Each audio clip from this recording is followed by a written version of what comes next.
gamers, if you like set collection and you're looking for a little bit of a simplified version of a classic, then you ought to check out Splendor Kids. Let's take a look at how this game plays.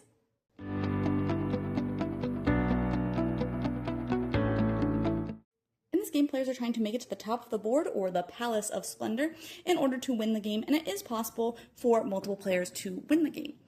On a player's turn, they can either collect resources or move their piece. If they want to collect resources, they can collect 3 resources of all different types, 2 resources of the same type, or 1 gold coin, and they cannot collect gold as either of the other 2 options.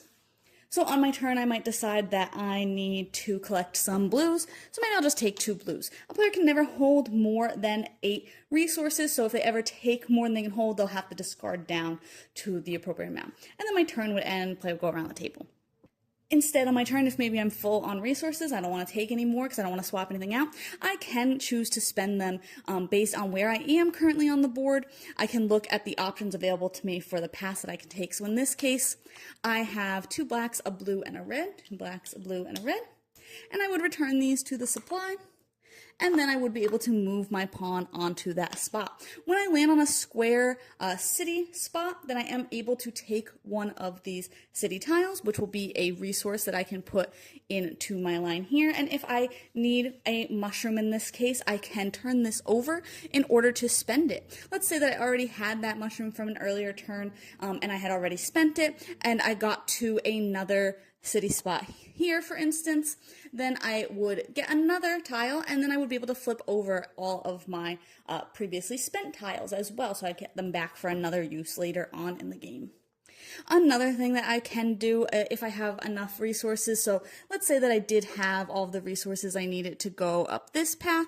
If I land on a village spot there, which are the circular spots, I get another turn, which means I can collect resources again or move my person again if I do have the appropriate resources to do so. And player will just continue around the table until somebody reaches the top of the board. When a player reaches the top of the board, they will get any of the medals that they want. It's all functionally the same. And they will then change the palace gates to the closed side because the gates are closing, which basically just means that players will finish the round so that everybody gets an equal number of turns, and anybody who was able to reach the top would win. So in this case, both of those players would win.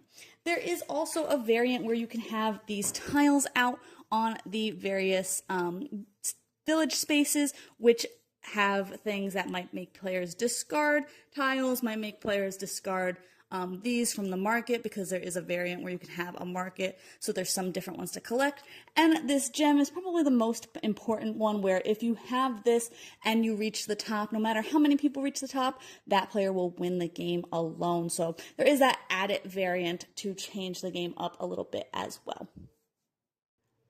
Overall, I think that this game is very cute. Obviously, it has a lot of callbacks to Splendor and how you're collecting your resources and spending them in order to do something. In Classic Splendor, you're collecting cards, which can be used multiple times throughout the game rather than the gems that you're collecting.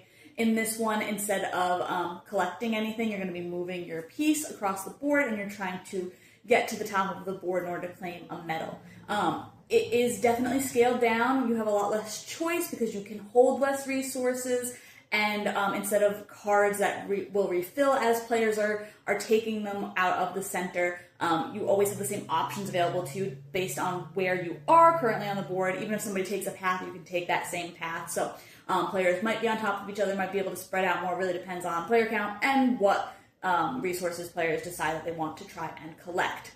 I also think that it's interesting, since it is kind of a kid's version, that it has a little bit of a friendlier win condition. Multiple people can win if they all get to the top in most cases, except if you're potentially using that one variant.